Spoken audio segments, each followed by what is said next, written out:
Hey friends, I thought I'd make a video today about self-care and loving oneself through caring for oneself, and specifically what I do to care for myself. This is relevant because today my heart has been hurting. I've been feeling sad and angry and confused and hurt, which is fine. I remember my mom used to freak out if I would say what I was feeling. She'd be like, "Oh no, it's a problem." And well, technically it's a Saturday, but this is a Tuesday for me. I am very acquainted with my feelings and very intimate with them. And I have the words to describe what I'm feeling. And I think that's been a hard-earned skill for me, learning what my feelings are and what their names are and how to express them and how to care for them. And so when I say that I'm angry or sad or afraid or whatever it is, on the one hand, yeah, I'm feeling some difficult feelings, but on the other hand, it's like, yeah, I've got this. I know how to care for myself. I know what I need. And it's okay. It's okay to feel angry. It's okay to feel sad. It's okay to feel afraid. It's okay to feel confused, whatever it is. I've developed intimacy with these feelings. And of course, there's more learning to do, more growth to have. I'm not done with that. We're always learning and growing. But I feel glad to know what I'm feeling and grateful. And I feel grateful to have this intimacy with myself of I know what I'm feeling and I know what I need when I'm feeling different things. And so I thought I'd talk about my experience of caring for myself and in hopes that maybe it helps someone else who's learning to care for themselves. We can compare notes about what works. In some ways, honestly, a lot of my meditation practice and my spiritual journey and just my life has been about, really the first noble truth of noticing that I'm suffering and noticing that I'm unhappy and noticing that I'm anxious or scared or sad a lot of the time or angry, and learning how to work with that and care for that and raise my baseline emotion to a more happy state of mind. Really from some hell realms, some minor hell realms, metaphorically speaking. I've been there. I've been really depressed. I've been really anxious. I've been really alone, been really hopeless. And when those things come now, I have more confidence for how to deal with them and more tools to work with them and more trust that I'll get through it and even learn something from that experience. There's always something to learn from these emotions and some way to grow. And that's been an important frame. But yeah, I think of it almost like a playbook. Like, what's the playbook for caring for a Tasshin when he's feeling really sad or really angry or really scared? What do I do to take care of him? What are the stops I pull out to care for this being that I'm always with, that I have the responsibility to love and care for? There's a lot of different tools that I have available that I've learned over the years, and some of them I'll use no matter what, that I'll reach for in pretty much every circumstance. And some of them are very specific to, if I'm feeling this or I need this or whatever. So in general, what works in general? First off, journaling is just great. I love journaling. I journal pretty much every day. It's one of my main spiritual practices, honestly, these days, is just journaling. And I don't think I realized for a while how load-bearing it was in my psyche. And then I realized, this is part of what's making my life work and helping me get through whatever challenges are present at any given time. There's a failure mode that I've fallen into before where if someone sort of speaks confidently and clearly and in an understandable, legible way about things, you're like, they've got it all figured out and they're happy over there. And I'm the one with problems and I'm broken. And so I might give that impression because I'm eloquent and can say things clearly and I have strong opinions and I say them confidently and whatever.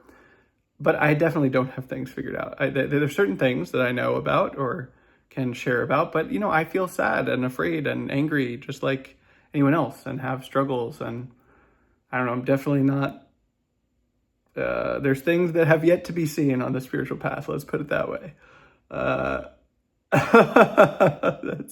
That's funny. But anyway, journaling, it really works for me.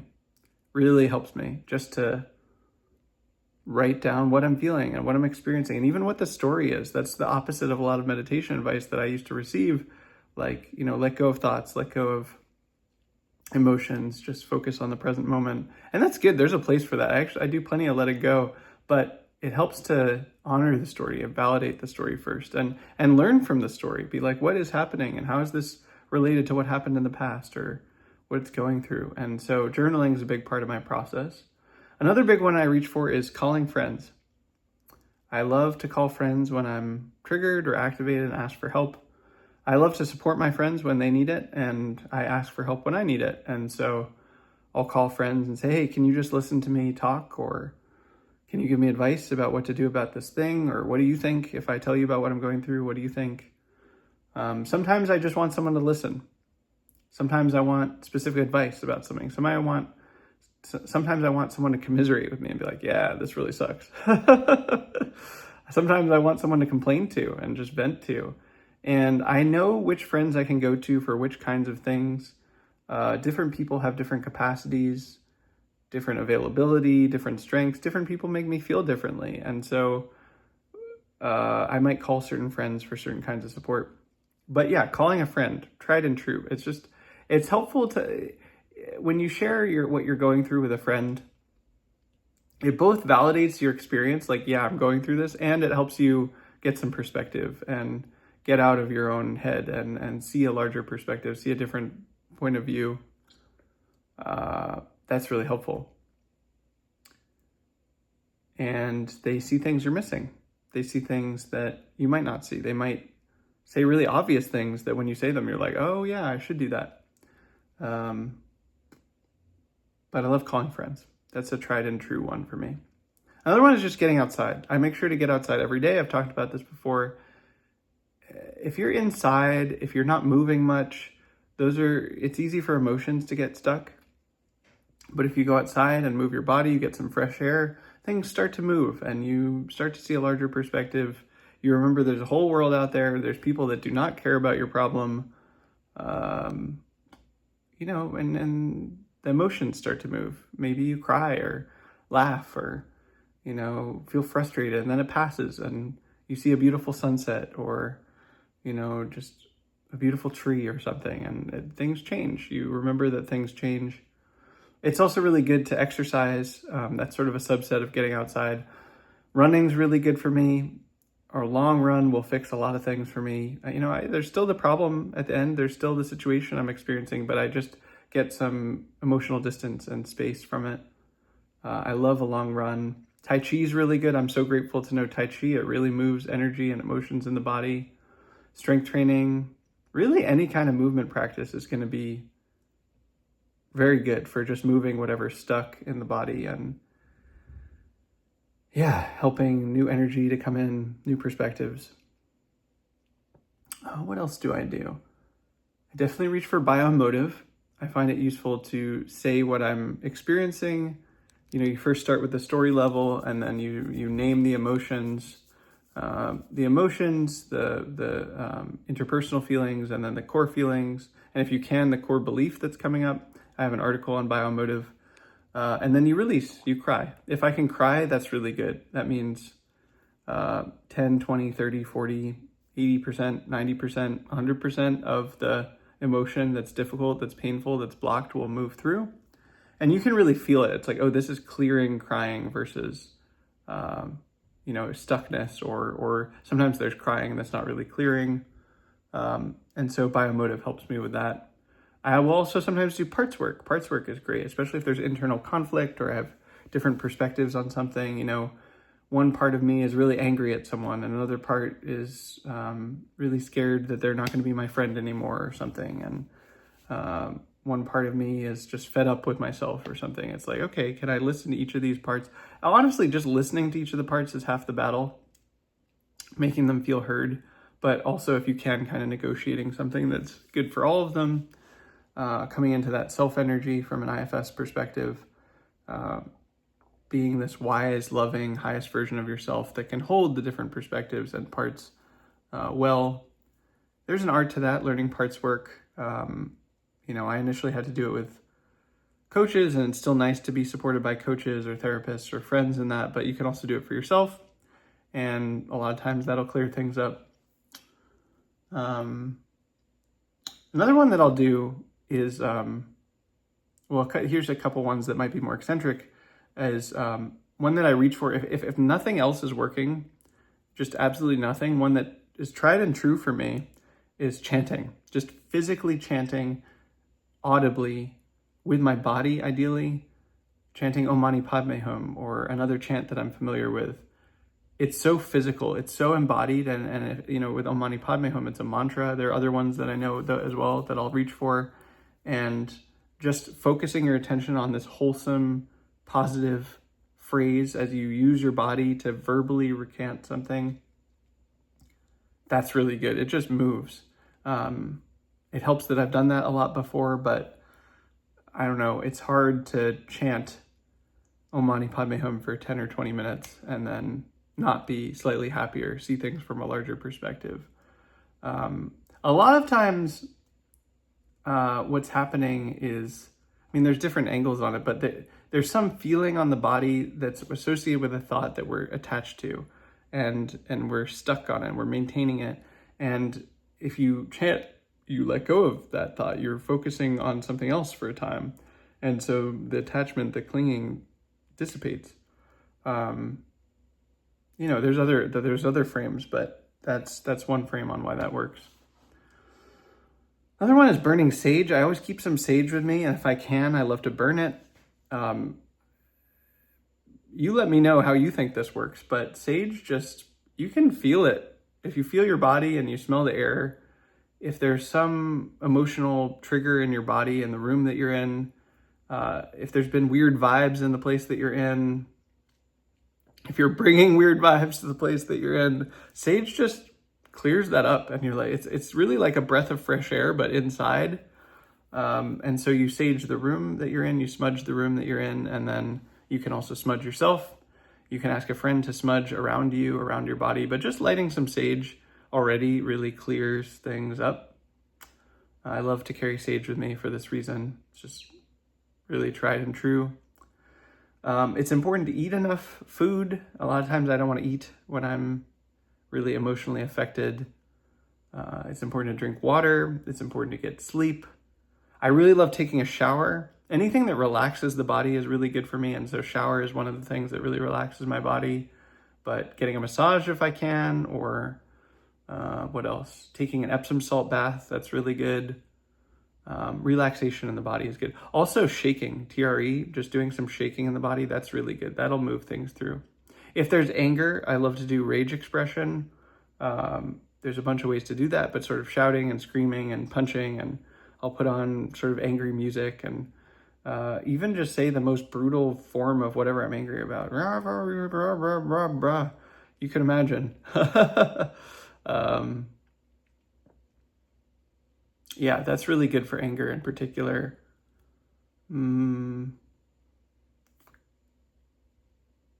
Reading the Dharma or a spiritual teaching, that's really good. Again, a lot of these are about seeing from a higher perspective. Usually you're kind of stuck on your own fixed view of what's happening and your concept of self, your concept of other people, and that's fine. That's normal. That happens to all of us. But if you remember, it depends on what your spiritual teaching is and what you relate to, but something that reminds you of why you're alive and who you want to be and what you think the world is, and just seeing from that larger perspective. For me, it might be reading Peace Pilgrim or reading a sutra or something from the Buddha. It might be reading a Dharma book, a contemporary account of what the Dharma is. All of that helps see from a higher perspective. Sometimes, often this also helps me. This is very particular to me, but is reading my own writing. A lot of my writing, it sounds so authoritative and so confident and so bold, but it's like, that's the thing that works for me when I'm in the darkest places, is just remembering the things that I know when I'm in a clear and happy and strong place. So I write it in the boldest words that I can so that it pierces whatever is stuck and fixed when I'm in a darker place. And so reading my own writing inspires me, and I know which passages or which things to turn to that talk about specific problems I might be going through. Another one that helps me is just doing things that are essential to who I am and my vow. And so if there's some project I'm excited about, just diving into the project and being like, yeah, I enjoy this. And really connecting to my own self-worth. It's like, yeah, I love doing this and I'm good at this and this is fun and rewarding for me and I know it's a benefit to the world. And just diving into that, throwing myself in. I remember I went through a really dark period in 2022 and probably the second hardest period of my life, I think. And I remember one of the best compliments I've ever gotten was a friend was like, I know what you're going through.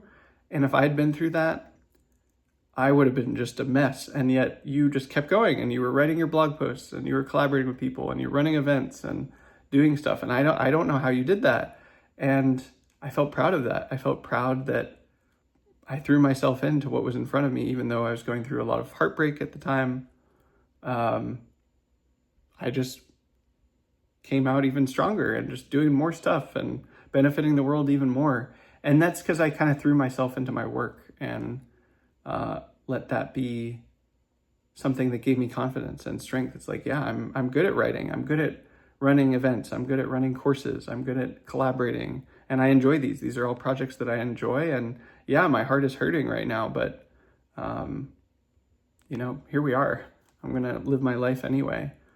That's something that helps me. On that note, I've talked about this before. I'm sure I'll talk about it again, but I'm such a big fan of check-ins. And if I have meetings with people, it's so important to me to be able to check in at the beginning and just be honest and real and say, hey, look, I'm feeling really depressed right now and I don't even know why I'm alive, or, I'm feeling really heartbroken and about a breakup, or I'm sad that my mom died, or I'm worried about a conversation that I have going on later today. Those are all things that I've felt before. And just to be able to name that, you don't have to name the content either. You don't have to be vulnerable in that way. You can just be like, I'm really sad, or I'm nervous and anxious, or I'm angry. You don't have to say why. It depends on the context. What you want to reveal. But just to be honest, like, hey, this is what's here for me. That depends on that kind of emotional literacy with oneself. But to be able to say that and reveal that, one is that vibe is always there. Like, if you're angry and you don't name it, other people can feel it anyway, and they know, oh, something's off. Same if you're really sad. And just to be able to name that, that's so important for me. That's why we start all Service Guild meetings with check-ins. We have them at every meeting. Because we're real people with real feelings, and people are coming from different places, and not only physically in the globe, but also emotionally, mentally, spiritually, psychologically. And just to be able to, like, here's where I am today. Here's what the heart weather is today. Here's what my emotional weather is like today. That's been so crucial for me. I used to really hate meetings, and they can still be hard for me, but this alone, just naming what everyone's feeling coming in and attuning to that, adjusting to that if need be, dissipates most of what I dislike about meetings. I'm sure there's more things that I do to care for myself, but these are some things that really work for me. If I know things about the heart, about the human heart, it's because I've looked at them in my own heart and learned from them. And it's honestly been a mess for a lot of my life. Today was a mess. It was a mess. And it's important to me to be honest and real about that. Like, I don't want to pretend that I've got things figured out more than I do. I don't, all of us, if you're alive, if you're incarnated, as far as I'm concerned, you're still working on something. There's still stuff you're figuring out. There's still stuff you're not good at. There's stuff that's hard for you. And